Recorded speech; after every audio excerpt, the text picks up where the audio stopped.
updated on right now. Yeah, this is fine. As long as you wait the actual. And then you can just stop. Okay. Turn the microphones on. Muy buenos días, tengan todos ustedes. Estamos aquí en esta linda mañana en NXA Radio Dallas, la nueva generación auditiva. Estamos muy contentos porque tenemos dos invitados muy especiales, dos artistas locales de la ciudad de Dallas. Y están con nosotros Daniel Yáñez y Sierra Barnes. Y claro que por supuesto que Rachel Barnes. Say hello everybody. Hello, how you doing? Oh my gosh. All at the same time. Todos al mismo tiempo. Todos estamos muy contentos de que estén aquí para que puedan compartir con nosotros algunas de sus experiencias. Y claro que la entrevista va a ser en inglés. Por eso tenemos aquí a nuestra compañera Rachel Barnes, that he's going to help us with the interview because my English is far from perfect. So And my Spanish is far from perfect. so now is Rachel's turn. Good morning. I'm glad to have both of you here.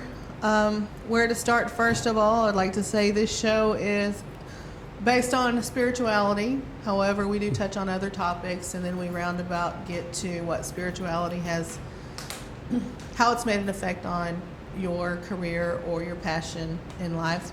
Right. And that everything expressed on here is basically to help ourselves and others, and also that it's our personal experience or our opinions.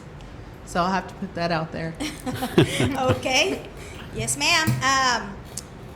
How you want to start, Rachel? You want to start with Daniel? You want to start with Sierra? How you want to do it? I'm going to start with Daniel, just because I'm really passionate about what is going on with him right now, and I would like you to start and tell us a little bit what's going on with the city and the closures of some of the art galleries and how it started. Was it a specific person that complained, or do y'all even know that? I searched and I couldn't find that out. Right, So- right. It's pretty much a mystery on how it came about. I know when we met with the city that was kind of explaining it to us, that they were saying that they were receiving complaints through, I guess, through social media. They didn't specify if it was Facebook or Twitter or what, but after they got these so-called complaints, then they would go on to Facebook or wherever it was that they were directed to, and saw the events that we were having or the art shows or whatever it is that we were doing, and then they would just determine to go and show up. They would, I guess, find the location of where this particular show was happening or opening, and then they would go there and pretty much shut it down if they weren't pretty much to their standards. So that's pretty much what they've been doing for the past 6 months, maybe even longer. I've heard that it started on New Year's with a lot of New Year's parties and stuff like that. But I personally got shut down. The basement gallery got shut down in, what was it? The end of March. Okay. And I've pretty much been fighting to open back up ever since then. Fortunately, I was able to finally reach that goal yesterday. I saw that. And man, it was like a huge weight off my shoulder. But What are they going to allow you to do now? I'm definitely not going to be an art gallery anymore. I'm going to be focused in art studio. But with that, I'm still going to be able to open up to the public. I'm still going to be able to sell artwork. I'm just not going to be able to have any more events, any more. I guess I'm still guessing art openings. I'm very, very, I guess, ignorant, I guess, right now to what exactly I can do and what I can get away with as far as going in through this new type of CEO that I'm going through. And by CEO, I mean certificate of occupancy. So there's a lot of like stuff that's up in the air. I mean, it's kind of hard to even like consider any of them because they're all just like guesses pretty much. So there's stuff like saying that the city's targeting us or the fire marshal's targeting us because things that have happened with with some of the properties that they own and some of the art properties out there that have been kind of fighting back and forth against each other. There's rumors of there's an art gallery out there that's just calling out all these other art galleries, trying to eliminate each other. There's just so many rumors of there might be an artist out there trying to eliminate or that's angry at the art world and just trying to close down a lot of these art galleries. I feel that's what it is, and the reason I say that is because 5 years ago I had my own business. Mm-hmm. The land that my business was on was grandfathered in before Right. the city of Dallas took over. Mhm. It used to be Cleburne, Texas, then Dallas annexed it and so forth. So Dallas decided 30 years later that because a neighbor got enough signatures and didn't want my business there Right. and wanted me to lose my grandfather clause, instead of coming and telling me, hey, we need to work with you to get this up to code or get this to work with the city of Dallas new rules, because obviously we were grandfathered in and everything was fine for 30 years. And then magically, since someone didn't like it, the business was 95% Hispanic, and that was the basis of their hatred towards wanting to shut me down. Right. So I went through this, and I didn't get to beat them because I didn't have the finances or the support I needed. So Right. it's very hard for me to see a good community like the art community just be shut down without them working with you. They need to take some bond money that they're not using to fix potholes and Right, and and focus help us on out. getting these buildings or these properties up to their code, and it'll help the whole city of Dallas instead of just shutting you Yes, down. definitely. It was very tough. I mean, that was one of the things that they said that might be the reason. Gentrification of the whole.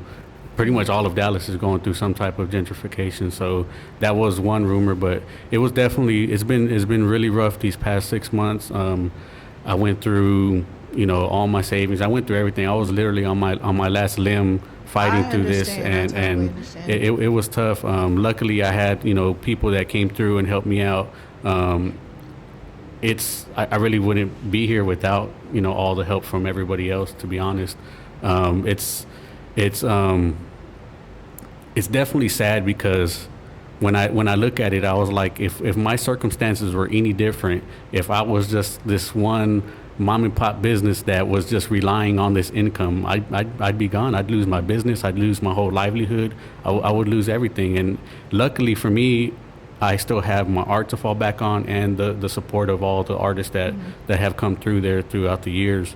But definitely, if I was like one of the clothing stores that were right there in Oak Cliff on Jefferson or any of those other businesses, that if that's their only income, I would have been out. You know what I'm saying? So that's what happened to me. so it's like the floor was taken Yeah, out from yeah. under myself and my family, and we were just like, we had to start over. Yeah, do it's something new. it's sad that the law is set up to where if you do not have money, if you're poor, you're not going to succeed. Right. If you don't have the money And to a lot of times to it's survive. who you know on city council, Yes, whose exactly. back you can scratch, and Right. a lot of people might get angry with me saying that, but that's the bottom line truth. That's it's true. Who you know and how much money you have. Yeah, I mean there's a lot of galleries that are out there that are still, pretty much zoned or CO'd under what I was CO'd or like a lot of these other, but they were never messed with. They were, and if they were, they just called somebody and it was, They got it fixed. Yeah, and they got it fixed immediately or they didn't get bothered anymore. But I mean, I feel like, whoever did this expected me just to fold and quit and, run out of money, run out of whatever support. But when you do something good for the community and you do something that's positive, you're always going to survive because people want that in their lives. So I just kept that in mind and just kept on pushing. And I knew that I was going to succeed. I mean, I wouldn't have made it 5 years, there if I wasn't able to push and be strong like that. That first year that I ever opened was probably the toughest, even more tough than what I went through these past 6 months because I was completely lost. I didn't have any support. It was just me. You know what I'm saying? So definitely, if I could survive that, I knew I could survive this, and so it just kept on keeping me going. What was the kept me pushing. current CO that you were working under before they shut you down? What was that listed as? It was listed under. It was pretty much the building that I'm in is an old Freemason building, which the Freemasons still go. Mm-hmm. They're still there or whatever, and so it was CO'd under their the whole building was Okay. sealed under. So they could have it was big like meetings and yes, whatnot yes, there. it was like Okay. for fraternity church and I So forgot big what. gatherings. Yeah, big gatherings. So like the whole excuse of the city saying that it was because they were afraid that these gatherings were unsafe and they didn't want people to die in a burning building and all this other nonsense was just nonsense But pretty it's much okay for the because church and the Right. Freemasons to die in a fire. because I guess the they go building straight to heaven. the building was already sealed. It was already sealed for assembly and for gathering. It was already inspected and safe for people to go in. And so all this was just Excuses. It's conspiracy Excuses. and hate and jealousy is all it boils And- down and- to. Yeah. and there's a lot happening in my neighborhood, and there's even a building that's right across the street from me that's fixing to get bought up and knocked down that from what I'm hearing. And so and I know the church that's next to us wants to buy our building, and so there's so many possibilities of who would be targeting to get rid of what we got going on there. Well, I mean, So that's kind of irrelevant. We know it's happening. We just don't Right. know who. And even if we did, what difference would it make? Yeah, you yeah, just you're gotta kinda- keep yeah, striving. you're I'm right. so excited and proud that you've went on and fought it, and somewhat you've made Right. progress, and you're going to be able to have it. Maybe you can sponsor other artists on your website if you have one. I know Right, a lot of right. other artists do that. Invite Right. and then charge a percentage or whatever y'all do. I don't know. I just hear a little bit. I'm not an artist, so I think that there's so many other opportunities that you'll be able to do, and I'm really Yes, happy definitely, for you definitely. that you've gotten some. it's going to be a whole new. We're pretty much starting from scratch, so I'm still nervous and I'm still scared, but I know that I'll succeed. But there's still the gallery is no longer recognizable to what it used to be. Having to go in and nothing but studio and having to change the way that we, our whole business plan pretty much, and the reason it took me 6 months to get this done is because they made me start from scratch. All the site plans and floor plans and parking analysis and everything that we had already, it was no longer any good.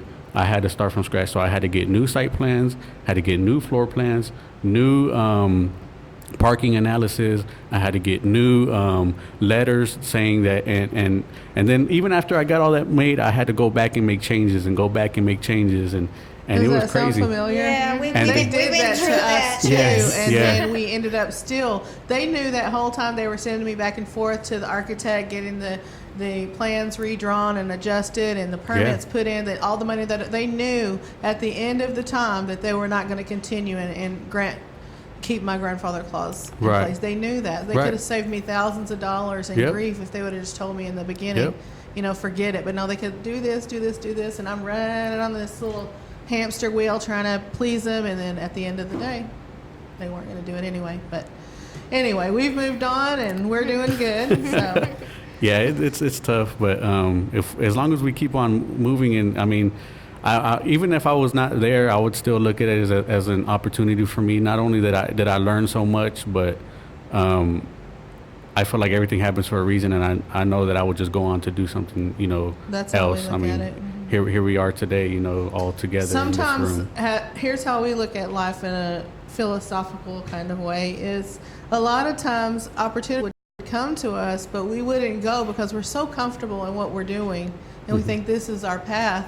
That God or the universe, or however you may want to look at it, has to force that door to close that you're Right. currently in, to get you outside the box and to get you to notice those new opportunities. So this Right. may be something that's going on with you. I don't know, but I know that's what happened to me. Right, definitely. Yeah, I 100% agree and believe that to the core of my body. You have any questions? Yes, ma'am. I know that you do a lot of work in your community. What do you do to help your community? Just tell us about that, because I want to know about that, because you've been recently in a project to help the children. Correct. Anything that I can do for the community, I'm down for. But as far as what we've done in the past, since I'm really focused on art, the main thing that we do is we try to do mini murals across Dallas to promote community. I don't know if y'all ever really gotten a chance to look at all my murals, but they all in some form or in some way try to portray as the community coming together. And so like I'm really focused in community, family, creativity, fun, excitement. All those things are in all my murals, all my artworks. And so we've done community projects with the Boys and Girls Club, which y'all had came out to and saw. We raised $10,000 for the Boys and Girls Club with Post Pebbles. So that was a lot of fun. We've done. I've gone to talk to the juvenile system, the kids at the juvenile halls. I've gone to elementary schools, middle schools, high schools, and I feel like that's important because I didn't find art until I went to college. I was always good at drawing, but I had no idea that this art world even existed. Like I had no idea that I could make a living off of this. I thought drawing was just, something you did for fun. And so when I finally got to college and I walked into my first art gallery and I saw, that I could make a living off of this, I could do this every day, I was like, sign me up, this is what I want to do. But I talk to these kids because if I can show them that this world exists a lot sooner than I figured it out, then they would be so much more ahead of me at my point in life. So if I could get them, jump started at an early age, I'm down for that. And then me, I have 6 kids, so I want them to see that, as well. So I'm kind of pushing them along when I'm doing all this as well. I want to show them that they can be the change in their community, that if they don't like something that's happening around them, they have the power to change it. If they don't like something that's really surrounding us, like poverty or whatever, we have the opportunity to change that. So I'm really trying to teach them as well. So that's mainly our main focus when we do community stuff. Well, we really appreciate you, though. And I think that's a great thing that you're going into the juvenile system. And actually, the reason I'm saying that, we're going to have to take a quick break in just a moment, but I want to get this out there while it's fresh on my mind. I've heard parents tell their kids, they're doodling or they're drawing, stop wasting my paper.